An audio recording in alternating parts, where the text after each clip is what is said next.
Hari Rabu 3 Juli 2024, Dewan Perwakilan Rakyat Daerah Kota Metro mengadakan rapat paripurna tentang penyampaian SK DPRD terkait rekomendasi LKPJ Wali Kota tahun anggaran 2023. Kegiatan berlangsung di ruang sidang paripurna DPRD Kota Metro. Ketua DPRD, Tondi Muammar Gaddafi Nasution, saat memimpin sidang menyampaikan bahwa sidang ini telah dihadiri oleh 21 anggota Dewan. Maka rapat kelima masa sidang kedua tahun sidang 2024 dinyatakan terbuka dan terbuka untuk umum.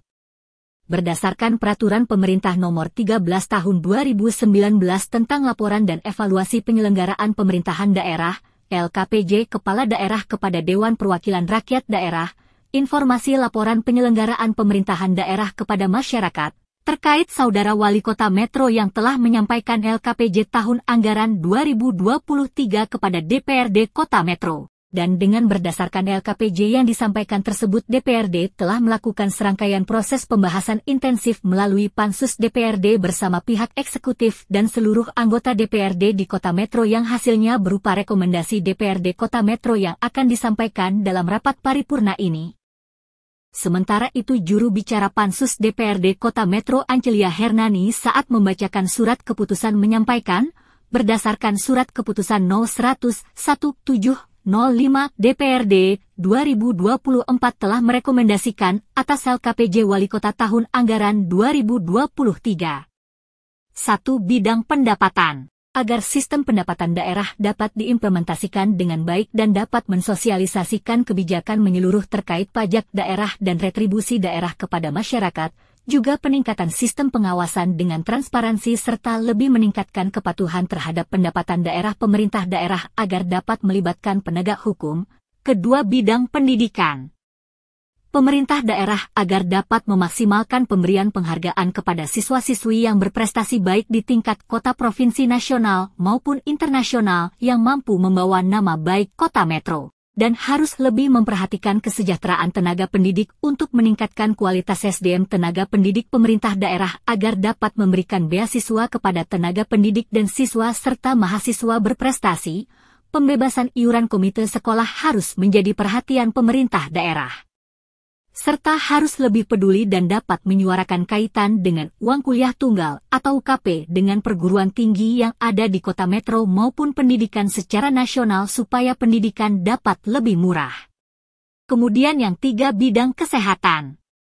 Merekomendasikan kepada kepala daerah untuk membangun penambahan gedung baru rumah sakit umum di lokasi Dinas Kesehatan saat ini guna meningkatkan pelayanan politik kesehatan, memperluas lahan parkir, ruangan UGD, ruang rawat inap, guna meningkatkan kenyamanan bagi pasien dan keluarga pasien, dan harus meningkatkan perhatian dengan alokasi anggaran untuk meningkatkan pelayanan kualitas SDM, tenaga kesehatan dan peningkatan sarana, prasarana Rumah Sakit Umum Sumbersari Bandung sebagai syarat pemenuhan persyaratan BPJS, peningkatan kenyamanan bagi pasien dan untuk lebih meningkatkan pendapatan asli daerah. Serta harus dapat memperhatikan kembali terkait pemberian THR bagi THR rumah sakit yang menggunakan dana BOT agar pelaksanaannya disesuaikan dengan peraturan dan perundang-undangan yang berlaku. Pemerintah daerah harus segera menyelesaikan aset puskesmas pembantu yang menggunakan lahan bukan milik pemerintah daerah dan belum selesai sampai dengan saat ini, dan pemerintah daerah harus meningkatkan pencegahan stunting. Yang keempat, bidang PU dan penataan ruang.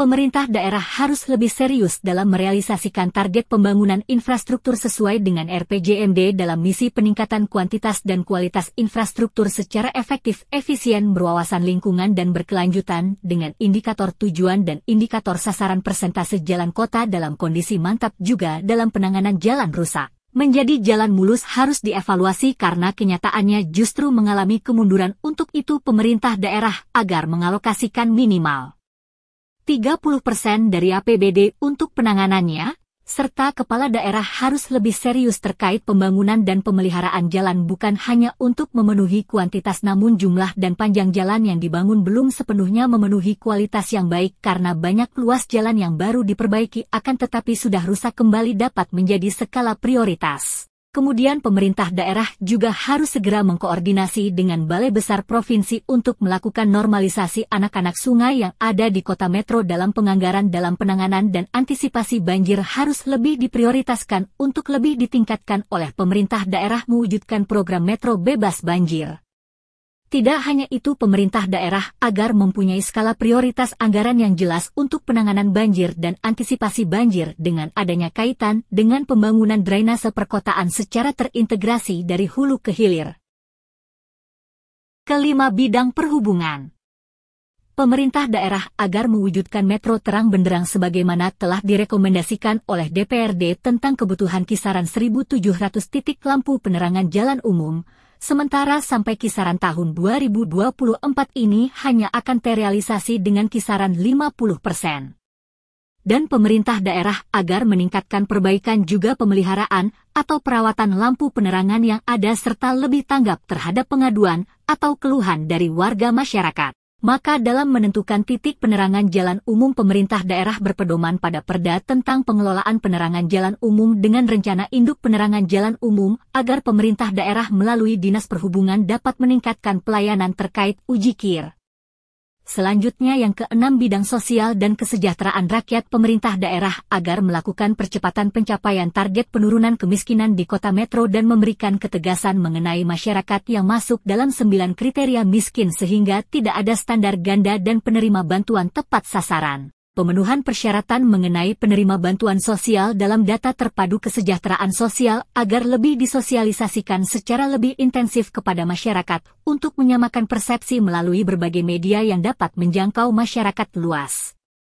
Kemudian yang ketujuh, bidang lingkungan hidup. Pemerintah daerah agar melakukan penanganan dan pengelolaan sampah dengan baik sampai ke tempat pembuangan akhir sampah Karangrejo serta penerimaan target dan retribusi sampah dapat tercapai agar dinas terkait mengupgrade database jumlah masyarakat langganan persampahan yang melibatkan seluruh instrumen yang ada sampai dengan tingkat lurah dan pamong, peningkatan sarana dan prasarana penunjang pengelolaan permasalahan seperti penambahan armada sampah agar dibuat regulasi yang jelas terkait pengelolaan sampah yang dilakukan oleh pihak di luar pemerintah daerah kota metro. 8. Bidang ketertiban umum wali kota agar memperhatikan penegakan peraturan daerah yang ada dengan meningkatkan alokasi anggaran yang mencukupi untuk penegakan perda beda sehingga perda yang telah ada dapat diimplementasikan dengan efektif agar kiranya pemerintah kota metro melalui sebagian hukum sekretariat daerah dapat lebih memperhatikan kembali peraturan-peraturan daerah yang belum dibuat peraturan wali kotanya pemerintah daerah sebelum menegakkan aturan ke eksternal agar menegakkan ke internal berkaitan dengan pemerintah perda untuk membuat peraturan wali kota agar segera ditinjau lagi. Lalu ke-9, dalam urusan perdagangan dan perizinan. Pemerintah daerah agar melakukan langkah strategis terkait Metro Mega Mall yang menyangkut permasalahan yang menyangkut kontribusi yang belum dibayarkan agar cepat diselesaikan. Serta agar lebih tegas terkait pembenahan dan perencanaan shopping center ke depannya juga lebih memaksimalkan pemanfaatan pasar Cendrawasih untuk pemberdayaan UMKM Kota Metro. Dan terkait mall pelayanan publik wali kota dapat mengkoordinasikan pelaksanaan di dinas terkait peningkatan pelayanan untuk lebih meningkatkan lagi kinerja perizinan. Selanjutnya ke-10, urusan bidang ketahanan pangan dan pertanian. Pemerintah daerah lebih serius memperhatikan urusan bidang pertanian seperti jaringan irigasi tersier dan jalan usaha tani. Pemerintah daerah agar lebih memperhatikan hak dan kewajiban pemerintah daerah terhadap penerapan LP2B untuk lebih berkeadilan dengan pemberian reward atau insentif sebagaimana telah diatur dalam Perda tentang LP2B. 11, urusan pariwisata. Program-program dalam pembangunan pariwisata di kota metro agar dapat seiring sejalan dengan penganggarannya. Pengelolaan pariwisata di Alas Puri Bandung, Capit Urang dan kawasan wisata lainnya harus lebih ditingkatkan. Dan yang ke-12, dalam urusan kepegawaian, kepala daerah agar memperhatikan penempatan pejabat dalam proses voli dan pengisian kekosongan beberapa jabatan yang sesuai dengan ketentuan peraturan untuk menghindarkan praktek nepotisme dan menempatkan SDM sesuai dengan keahliannya sehingga dapat lebih maksimal. serta pemerintah daerah agar menempatkan ASN yang berkualitas di kelurahan dan kecamatan dan dapat memahami tupoksinya sehingga dapat melayani masyarakat dengan baik terkait dengan penerimaan pegawai pemerintah dengan perjanjian kerja atau P3K agar kiranya kepala daerah dapat memprioritaskan tenaga kesehatan dan tenaga sidik. Detik 33 melaporkan.